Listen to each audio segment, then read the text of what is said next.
વૈશ્વાનર દેવ, જો આપ શ્રી ભૂતલ ઉપર પ્રકટ થયા ન હોત તો આ દેવી સૃષ્ટિમાં જન્મ લેવા છતાં પણ વેદ માર્ગમાં ચાલવામાં ભક્તજન ભૂલા પડત અને ભૂતનાથે પ્રકટ કરેલા ભૂતનાથે પ્રકટ કરેલા પાખંડ માર્ગના આશ્રયથી અંધ પથગામી થાત. પરિણામે વ્રજરાજ નંદકુમારને મનુષ્યો મેળવી શક્યા ન હોત.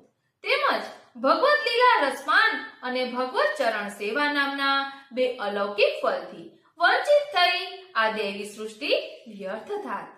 લીલા હોતી જૂની નાતર લીલા હોતી જૂની, જો पे श्री वल्लभ प्रभु प्रकट न होते वसुधा रहती सूनी नातर લીલા હોતી જૂની.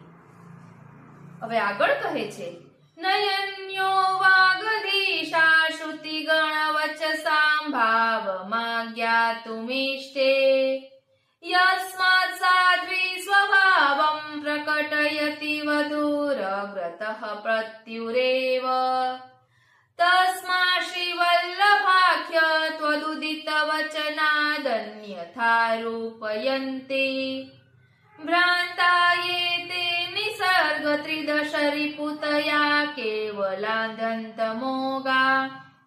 વાગધીશ શ્રી વલ્લભ પ્રભુ કરતા ભાગ્યે કોઈ શ્રુતિ ભગવતીઓના અનેક વચનોના રહસ્યનો યથાર્થ સમજી શકશે, કારણ કે સાધ્વી સ્ત્રી પોતાના સ્વામીની પાસે જ પોતાનું હૃદય ખોલે છે. માટે હે શ્રીમદ વલ્લભ પ્રભુ, આપે કહેલ વચનામૃતથી વિપરીત જે કંઈ જણાવે છે તેઓ ભ્રાંતમતી વાળા છે. તેઓ સ્વભાવથી જ દેવોની સાથે વૈમનસ્ય વૃત્તિવાળા અંધતમસમાં જનારા છે.